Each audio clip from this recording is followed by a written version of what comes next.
우리 오늘 본문을 보니까 잠언이 나와요. 여러분, 잠언에는 지혜로 가득 들어 있습니다.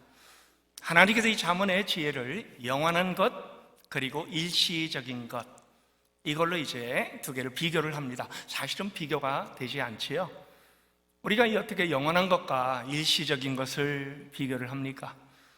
하나님께는 그러나 이 영원한 것을 가정 안에 담으시고 그 다음에 또 교회에 담아주시고, 하나님께서 간절하게 바라시는 것이 뭡니까? 이것이 계속 이어지게 하라. 우리에게는 하나님의 그 영원한 가치를 계속 이어가게 하는 책임이 주어져 있습니다. 그리고 하나님께서는 이 가정을 통하여 이 영원함을 계속 전수하라. 세상적인 가치보다 여러분, 영원한 가치를 우리가 계속 이어가게 하는 것이 얼마나 영광스러운 일인지 모릅니다. 근데 저는 오늘 여러분들을 한번 우리가 어떤 모습을 가졌는가 점검해 보기를 원합니다. 왜요? 신앙은요, 우리가 무엇을 얘기하느냐가 아니고요, 우리가 어떠한 삶을 살아가느냐, 그리고 그 그림자를 가장 가까이서 누가 봅니까? 자녀들이 봅니다. 한 가정에서 우리 자녀들은 부모님들이 하는 말, 그리고 그 말이 행실과 동일한가, 그리고 그것이 어떻게 판박이가 되어서 우리의 자녀들은 부모님들이 걸어간 그 귀한 길을, 아니면 때로는 그 말과 행동이 다른 그러한 그 길을 그대로 따라갑니다. 한번 보세요. 여러분, 점검을 해보십시다. 하나님을 사랑한다고 여러분이 마른 꽃잘 하면서도요, 세상 살아가는 법, 어떻게 하면 돈을 더 많이 가지는가, 어떻게 하면 이 세상에서 더 성공을 하는가, 이런 것을 여러분들이 자녀에게 가르치는 부모가 있습니까? 신앙보다는 세상을 더 좋아하는 것이고, 신앙보다는 세상의 가치를 더 두는 것이죠. 즉, 영원한 것보다는 당장 눈앞에 있는 것을 따라가라, 이렇게 자녀들에게 가르치는 겁니다. 자녀들이 뭘 배울까요? 시험 기간이 되면요, 주일날 예배 빠지면서 공부하라고 가르치는 부모가 있습니다. 야, 지금은 괜찮아. 좋은 대학만 가면 그때 가서 신앙생활 해도 늦지 않아. 이렇게 자녀들에게 설득하면요, 그 자녀들의 마음에는 뭐가 들어섭니까? 열심히 공부해서 일단 먼저 좋은 대학 가고 그 다음에 신앙생활 해야겠다, 이것이 아닙니다.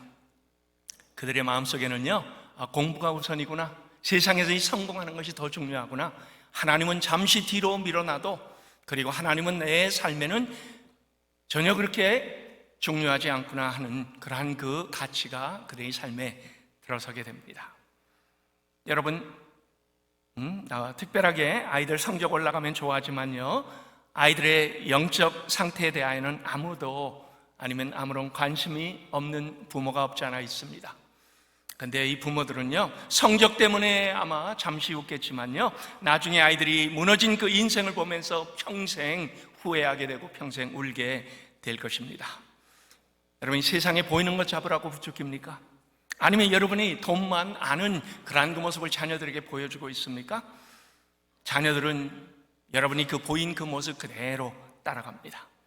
그리고 결국은 하나님을 모르는 그러한 그 자녀들이 되었을 때 후회한들, 그때는 늦습니다. 그리고 아무리 땅을 치고 뒤로 돌아갔으면 좋겠다 한들 그 시간은 여러분들에게 다시 오지 않습니다. 예수님을 따르던 제자들 중에요, 예수님의 아주 그 영적인 도전, 그리고 굉장히 어려운 그러한 그 말씀을 듣고요, 예수님을 떠나간 사람들이 여럿이 있습니다. 그리고요, 그들은 예수님의 좋은 말씀만 받기를 원했지만은, 그러나 어렵고 힘든 것들은 자기들의 삶에 담아내기를 그렇게 좋아하지 않았습니다. 한국 교회가요, 점점 물질주의로, 그리고 점점 눈에 보이는 그것을 쫓아가는 그러한 그 교회가 되어버리고 말고 있습니다. 나이든 성도들만 가득 찬 그러한 그 교회가 되어 있다라고 우리는 많이 듣지요. 제가 이번에 말레이시아에 가서요, OM 선교 아시아 디렉터로 계시는 마이클 헤이라는 그분과 식사를 같이 하다가 이러한 질문을 받았습니다. 그분은 20년, 30년 전에 한국 교회에 뜨겁게 열정적으로 선교하던 그러한 그 교회를 생각을 하면서요, 그러면서 저에게 물어요. 한국 교회 주일학교가 점점 없어지고 있다는데 사실입니까? 제가 너무나 부끄러워갖고 거기에 대한 이 대답을 잠시 망설이다가 그렇게 대답을 했습니다. 그렇습니다. 한국교회가 이 주일학교가 많이 없어져 가고 있습니다. 이유가 뭡니까? 라고 물어요. 두 가지 이유를 냈습니다. 먼저는 물질적인 것이요, 두 번째는 부모의 책임을 제대로 감당하지 못한 겁니다. 여러분, 우리 부모가요, 자녀들에게 뭘 가르치는가? 그것은 자녀들이 계속 신앙을 이어가고 그 다음에 그 신앙 속에 계속 거하는 그러한 그 가장 가치를 주어지는 제일 중요한 그러한 그 부분입니다. 그런데 한국교회가 어떻게 됩니까? 빈 예배당 유럽의 교회들이 팔아갖고 술집이 되고 슈퍼마켓이 되고 사교장이 되는 것 남의 얘기입니까? 절대로 남의 얘기가 아닙니다. 이것이 우리 눈앞에 바로 와 있습니다. 유럽의 교회들처럼 우리도 고스란히 그 모습을 따라가는 이 교회들의 그 모습이 앞으로 우리 눈앞에 당장 지금 닥치고 있습니다. 세상 물질에 몰두하면서 내 것만 챙기는 부모가 있습니까? 평생 욕심과 세상적인 소유에 집중하면서 그것을 따라가면요, 여러분, 그것을 가장 가까이서 누가 봅니까? 바로 우리 자녀들이죠. 그리고 그들은 그 안에서 가치를 배우게 됩니다. 아, 우리 부모가 중요하게 생각한 것은 물질이구나. 아무리 교회 얘기를 하더라도 그러나 그 안에는 물질과 소유가 제일 중요하게 담겨져 있구나. 그리고 그들은 그것을 그대로 영향을 받습니다. 그리고 나중에 그 삶에 그대로 접목이 됩니다. 하나님은 우리에게 역사를 통하여 가르치는 레슨, 유럽의 교회들, 그리고 그 허물어지는 그러한 그 역사에 연관성이 없는 그 교회들의 모습이 바로 우리의 모습이 얼마든지 될 수 있다. 여러분, 우리가 그러한 교회가 안 된다는 보장이 어디 있습니까? 그래서 우리는 말씀을 통하여 다시 한번 하나님께서 우리에게 이러한 그 워닝을 줄 때 마음으로 받아야 되고 그 다음에 다시 한번 우리 자신을 둘러봐야 되는 그러한 그 때가 되었습니다. 여러분, 지금 미국 캠퍼스에 가보세요. 부모로부터 교회로부터 자유했다 생각하고 방탕한 젊은이들이 얼마나 많은가. 집을 떠나서 이제는 내 마음대로 살고 싶다고 생각하는 그러한 그 자녀들의 모습은요, 평소에 부모의 신앙에 영향을 받지 못한 자들입니다. 그리고 그것은 누구의 책임입니까? 결국은 그들의 책임이 아니고 그들을 신앙 울타리 안에 두었지만은 그러나 울타리 밖으로 나가도록 내버려둔 부모의 책임이 됩니다. 여러분, 무엇이 우리 자녀들 미래에 가장 우선이 됩니까? 만약에 여러분이요, 이 세상의 물질 그리고 이 세상에 가지고 있는 그러한 그 풍성함을 따라가게 된다면요, 그리고 그것이 여러분을 주장한다면은 바로 그 동일한 것이 여러분이 자녀의 마음을 꽉 채워줄 가능성이 농후합니다. 성공 위주의 좋은 학교, 좋은 직장, 좋은 인맥, 그리고 좋은 연줄은 도움이 되지만 그보다 훨씬 더 큰 도움의 손길이신 하나님을 의지하고 하나님을 믿고 하나님을 따르고 하나님께 기도하며 하나님 안에서 이 믿음을 계속 이어가는 것은 가르치지도 않고 보여주지도 못했다면요, 그러면은 심은 대로 거두는 그러한 그 하나님께서 우리에게 말씀하신 법칙 분명히 우리의 삶에 임할 것입니다. 그리고 또 하나님께서는 부모의 여러분이 만약에 주일 예배를 등한시하고요, 그 다음에 억지로 예배를 참석하고 아니면 때로 더 중요한 일이 있다고 예배를 수시로 빠지게 되면요, 그 마음속에 무엇이 심어집니까? 아, 예배보다는 삶의 다른 것이 중요할 때는 얼마든지 예배를 뛰어넘을 수 있는 것이구나, 이런 가치가 그 안에 심어지게 되지요. 예배보다 골프가 우선이 되는 사람이 있습니다. 예배보다 낚시와 산행이 더 우선이 되는 사람이 있습니다. 아니면 여러분 중에요, 예배보다 돈 버는 것이 훨씬 더 중요한 사람이 있습니다. 그러면요, 이 세상에서 여러분은 성공할지 모르지만요, 영적으로 죽은 자녀들을 결국은 배출하게 되고 나중에 가서 너무너무 후회한들 그때는 다 늦습니다. 그들은 모두 다 부모의 신앙 책임을 제대로 감당하지 못한 결과물이 될 뿐입니다. 여러분이 자녀에게 공부하라 라고 그렇게 잔소리하는 말 더 이상 하지 마세요. 그렇다고 자녀들 그 잔소리에 공부하는 그런 그 자녀 아무도 없습니다. 부모가 책을 읽고 관심 분야를 계속 연구하고 열정을 가지고 그 분야를 향하여 달려갈 때 자녀들은 자연히 공부하게 됩니다. 그리고 거기에 영향을 받게 됩니다. 왜 공부해야 하는지 근본적인 이유를 제시하고요, 그 가치를 자녀들에게 보여줘야만 합니다. 그때 여러분의 자녀는요, 감동을 받고 그것을 따라갑니다. 그리고 특별하게 공부가 다가 아닙니다. 공부보다 더 중요한 것을 우리 자녀들에게 가르쳐줘야 됩니다. 매일 성경을 읽고 기도하는 모습, 기도하는 것 골방에 들어가서 하라고 하지 아니에요. 자녀들을 키울 때는요, 자녀들이 수시로 기도하는 모습을 볼 수 있도록 만들어줘야만 합니다. 성경을 읽는 모습을 그들에게 보여줘야만 합니다. 그럴 때 그들은 그것을 따라하게 됩니다.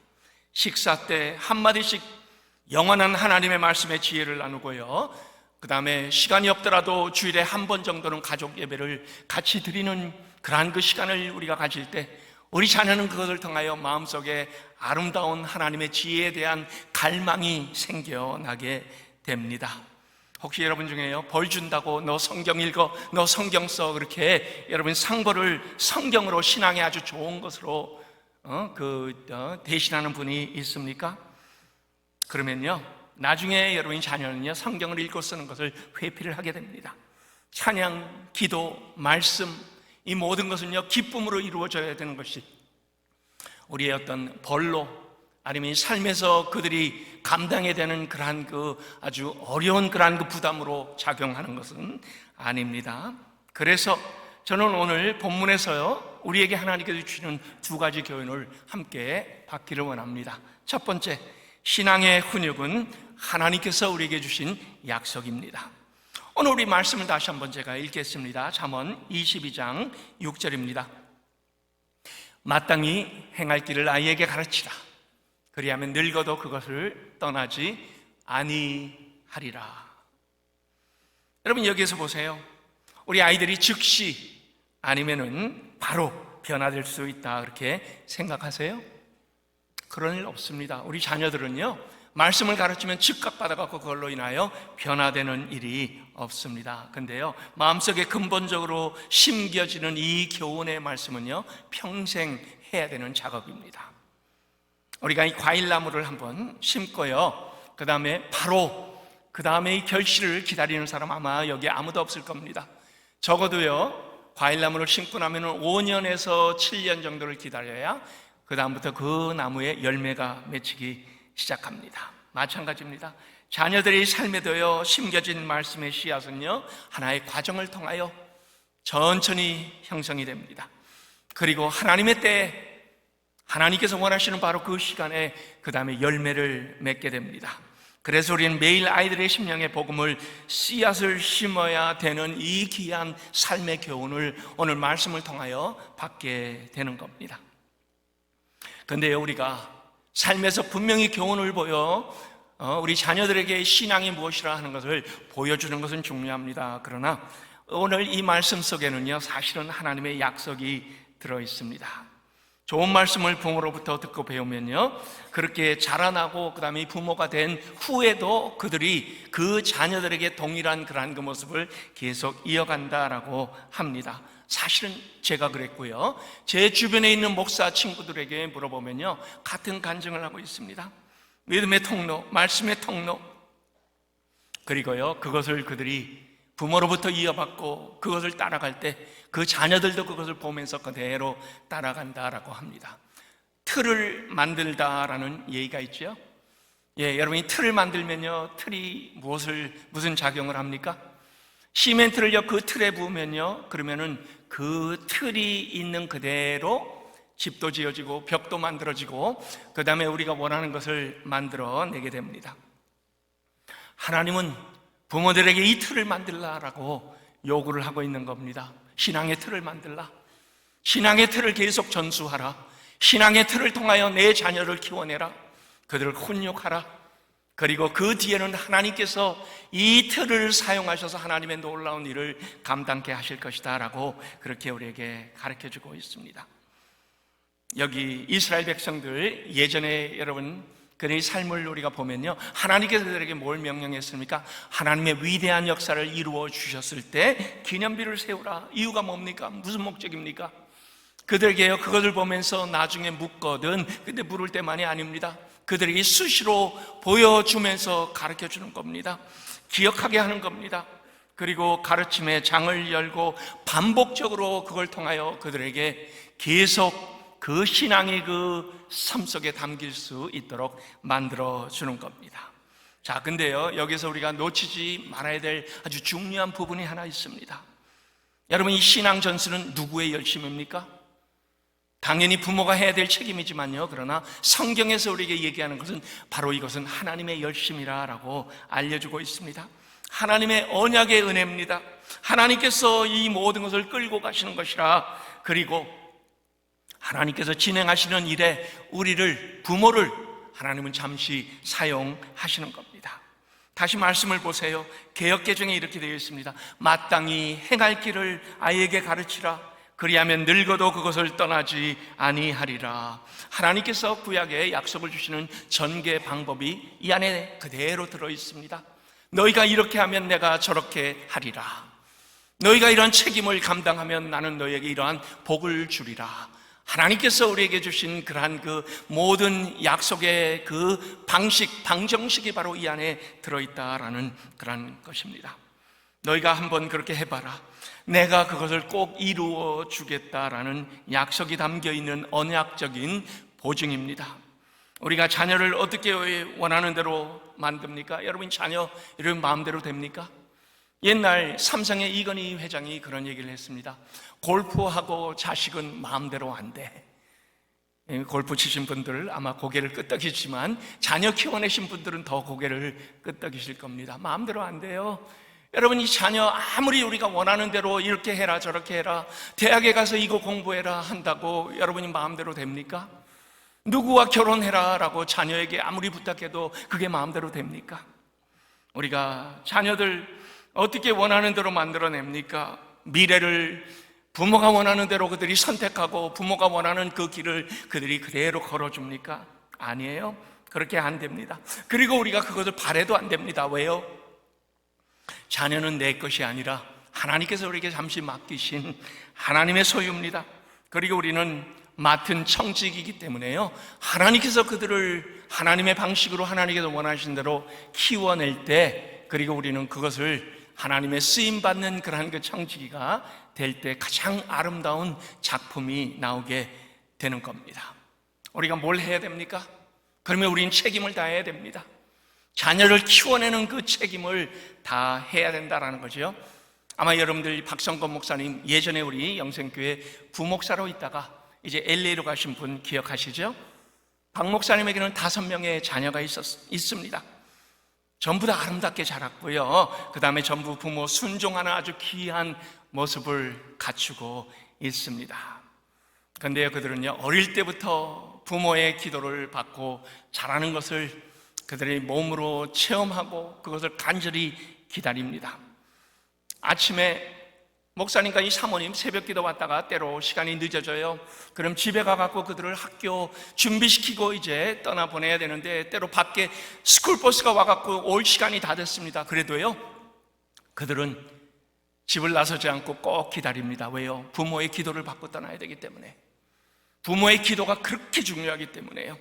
그래서 기도해 줄 때까지 기다리는 자녀, 그 기도를 소중히 여기는 자녀, 얼마나 마음이 예쁜지 모릅니다. 그리고요, 믿음으로 귀하게 자라났습니다. 그리고 이렇게 말씀으로 기도로 변화되는 자녀들은요, 미래를 믿음으로 바라보며 오늘 그 씨앗을 뿌릴 때 하나님께서 결국 그 열매를 맺게 해주신 겁니다. 우리 당회원 장로님 중에 또 한 분이 계세요. 유아 세례 문답에서요, 신신당부하시는 말씀이 있습니다. 민수기 6장 24절부터 26절을 통해서 매일 자녀들에게 이렇게 기도하라라고 요구를 합니다. 그런데 여러분, 이 요구가 뭔지 아세요? 하나님께서 모세를 통하여 이스라엘 백성의 부모님들에게 요구한 바로 그 요구입니다. 이러한 기도를 하라 합니다. 민수기 6장 24절부터 26절입니다.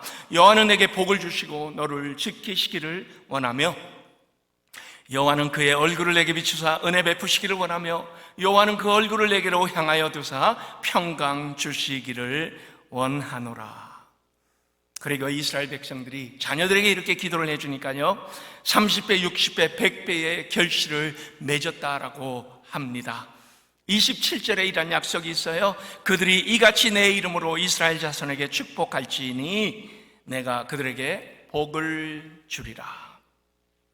여기에 이 마땅히 행할 길이란 말은요, 히브리어로 성향이라는 그러한 그 의미가 들어있습니다. 원어 그대로 만약에 우리가 읽으면 이렇게 됩니다. 아이를 그들의 성향에 따라 가르치라. 여러분이 자녀들 아마 여기에 여전히 자녀 키우는 그런 그 젊은 부모님들 많이 계십니다. 특별하게 우리 발코니 쪽에 많이 계시는데요. 근데 여러분 자녀들 안에는 개성, 고유한 특성들이 다 있습니다. 부모가 그들의 그 특성을 그대로 살리는 책임이 있다라는 거죠. 자녀가 마땅히 가야 할 길, 하나님께서 그들에게 계획하신 길, 하나님께서 그들 안에 담아주신 이 개성을 그대로 발휘할 수 있도록 가르치는 것, 그리고 하나님께서 그들에게 주신 은사, 그것을 잘 살려내는 것이 바로 부모의 책임이라는 겁니다. 어릴 때 무엇이 우리 자녀의 관심을 가지고 그들의 마음을 부풀게 하고 그 다음에 열정의 불을 당기는지 부모가 압니까? 여러분, 그것을 부모로서 자녀에게 살펴보라라는 그런 그 얘기입니다. 그 재능과 소질을 계속 칭찬하고 부축해 줄 때 아이의 인생에서 자신감이 생겨납니다.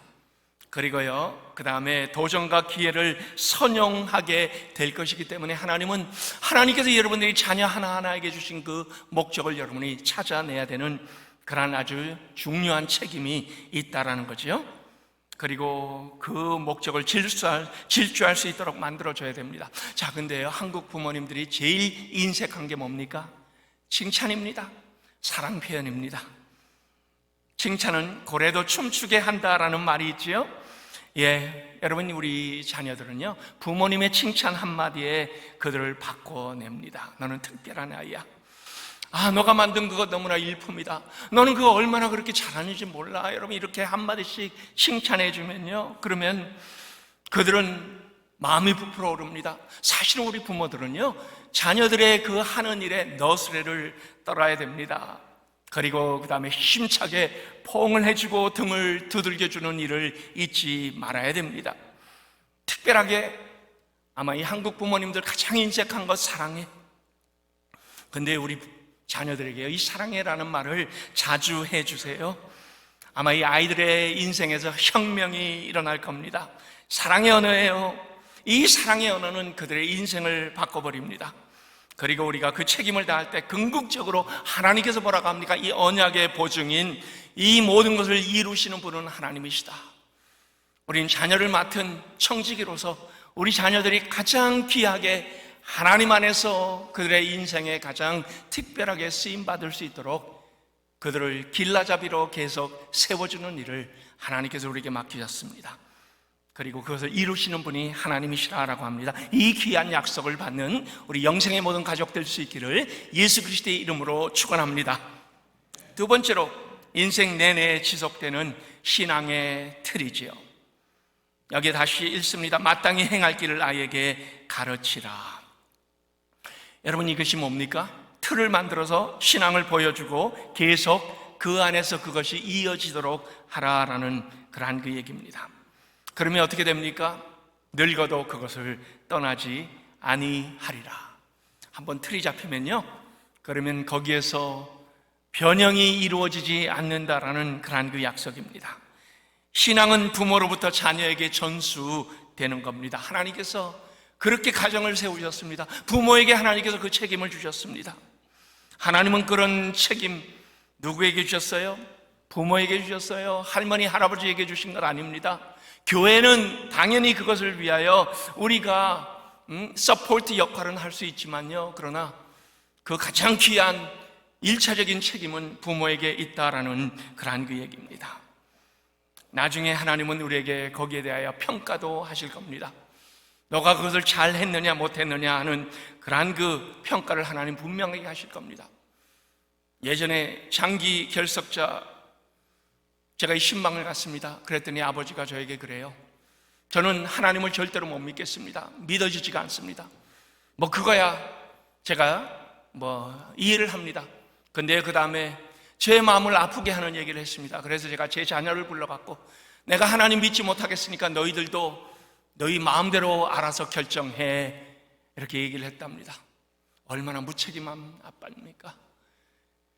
여러분, 자기 자신만 지옥 가면 됐지 왜 자녀들까지도 이렇게 지옥으로 같이 끌고 가려고 그렇게 애를 쓰는 그 아빠의 모습, 너무너무 무책임하고 하나님 앞에 아마 언젠가는 하나님 앞에 섰을 때 견책을 받을 겁니다. 우리 자녀들 한참 자랄 때 방황합니다.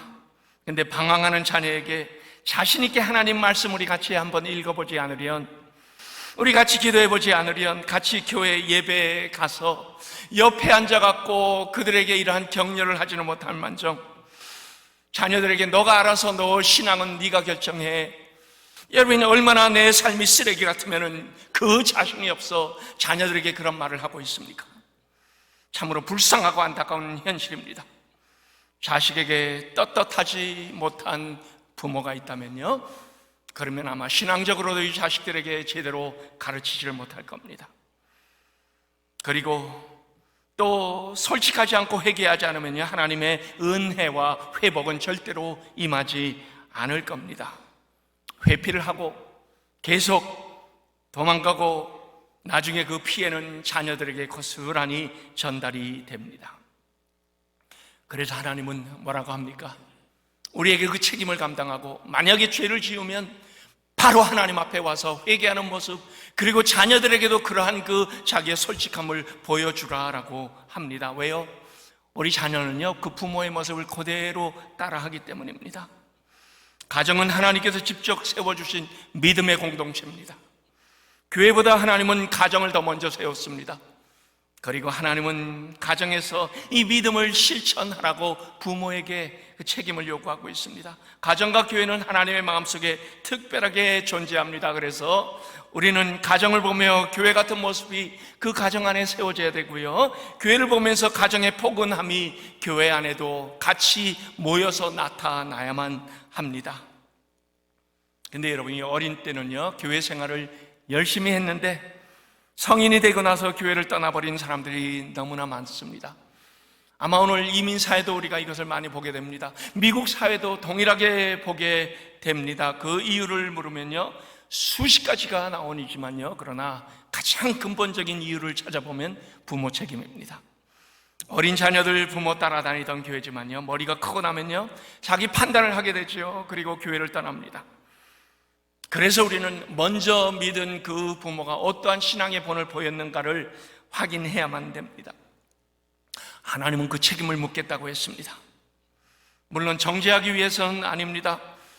이제라도 바로잡기 위해서 하나님은 이것을 여러분들에게 다시 한번, 그리고 저는 오늘 이 강단에서 여러분들에게 다시 한번 말씀으로 확인하고 그 다음에 여러분들에게 이 도전을 주고 있습니다. 누구는 부모가 믿는 하나님이 싫고 부모가 다니는 교회가 싫어, 다 싫어, 이렇게 표현을 하고 있습니다. 왜요? 부모가 자녀를 노엽게 했기 때문입니다. 에베소서 6장 4절에 한번 보십시다. 성경은 자녀를 노엽게 하지 말고 오직 주의 교훈과 훈계로 양육하라라고 말씀을 주고 있습니다. 노엽게 하는 것, 여러분 이게 뭡니까? 성질대로 키우는 것이에요. 날카롭게 키우지 말라라는 그러한 그 얘기입니다. 즉 자녀들을요, 불공평하게 하지 말라, 그러한 얘기죠. 만약에요, 부모가 원칙이 없이, 그리고 또 부모가 공평하지 않다면요, 그러면 자녀의 마음에 억울함이 저장이 됩니다. 부모가 편파적으로 대하거나 아니면 차별을 하거나 권위로 억압을 하면 안 됩니다.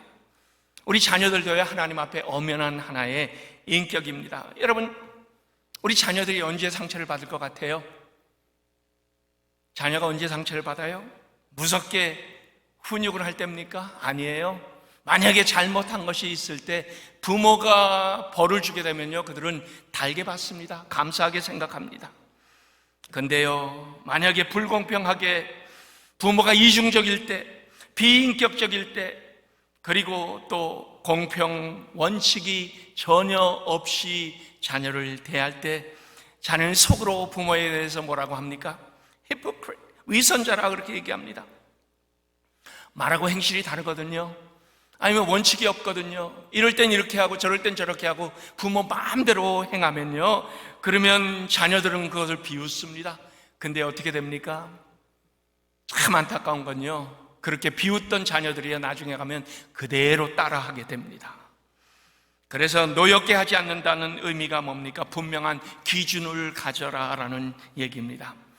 만약에요, 자녀가 어떤 잘못을 했는데요, 어떤 땐 그냥 웃어넘기고 말아요. 근데 어떤 땐 무섭게 때립니다. 기준이 없어요. 그러면 어떻게 됩니까? 자녀는 혼란스러워합니다. 애들은 보통 생떼를 씁니다. 그러면 어떤 때는요, 그냥 받아줍니다. 그리고 오냐오냐 해주다가 어떤 때는 매를 때리고 절대로 용서하지 않습니다. 어린 자녀는 기준을 배우지 못합니다. 그리고 혼란스러워합니다. 그리고 나중에 눈치를 봅니다. 왜 우리가 순종을 배우라고 합니까? 잘못된 고집을 부리지 말도록 하기 위하여 하나님은 우리에게 말씀의 기준을 세워갖고 그 기준을 분명하게 하라라고 요구를 했습니다. 근데 만약에 우리가 그냥 애들이 잘못된 것을 방치하거나 받아주거나 아니면은 때로는 또 무섭게 때리거나 여러분이 기준 없이 이것을 하게 되면요, 그러면은 그들은 순종할 수 있는 기회를 놓치게 됩니다. 다른 자녀와 함께 살아갈 수 있는 그 사회성이 결여가 되기 때문에요, 나중에 사회에 나가서 또 왕따를 당하기도 합니다. 하나님께서 우리 부모를 통하여 뭘 가르쳐 줍니까? 자녀들이 해도 되는 것, 하면 안 되는 것, 이 경계를 분명하게 가르쳐 주는 것. 여러분, 그것이 우리의 책임입니다. 근데 어린아이에게 타락한 본성이 있습니다. 순종은 여러분이 자연스럽게 나오는 것이 아니에요. 그래서 우리에게 훈육하라, 그리고 우리에게 때로는 매도 때리라. 잘못했을 때 매를 때려야 되지만 잘했을 때는 또 상을 줘야 됩니다. 그리고 자녀들이 이것이 바로 기준이구나, 이렇게 하면 상을 받고 이렇게 하면 매를 받는구나, 이것이 그들의 삶 속에 분명한 하나님의 말씀을 통하여 부모의 양육으로 자리를 잡도록 만들어야 합니다. 만약에 우리가 어릴 때 규율과 순종으로 배우지 못하면요, 어떻게 됩니까? 사춘기가 돼요. 나중에 반항기가 되었을 때 크게 터져버리고 맙니다. 일관되지 못한 양육, 그리고 부모가 이랬다 저랬다 하는 그러한 그 모습, 나중에 무섭게 반항하고 따지고 그 다음에 삐뚤어지게 됩니다. 그러면 일관된 기준이 여러분이 어디에서 나옵니까? 바로 성경 말씀이지요. 당연히 하나님의 말씀입니다. 그래서 부모도 성경을 배워야 되고요, 자녀도 성경을 배워야만 합니다. 그리고 이 훈련을 누가 하십니까? 이 훈련은 부모가 시킵니다. 할머니, 할아버지에게 미루지 마세요. 교회에게 미루지 마세요. 물론 교회는 얼마든지 서포팅 역할을 할 수가 있습니다. 그러나 제일 우선적인 책임은 부모에게 있습니다. 그리고 하나님께서 나중에 그 결과에 대하여 책임을 여러분들에게 물으실 겁니다. 왜요? 우리는 다 청지기이기 때문입니다.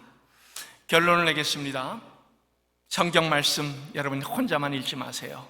어릴 때 자녀를 옆에 앉히고 성경 말씀을 읽어주시면요, 그러면 나중에 그들이 커서 같이 말씀을 나누게 됩니다.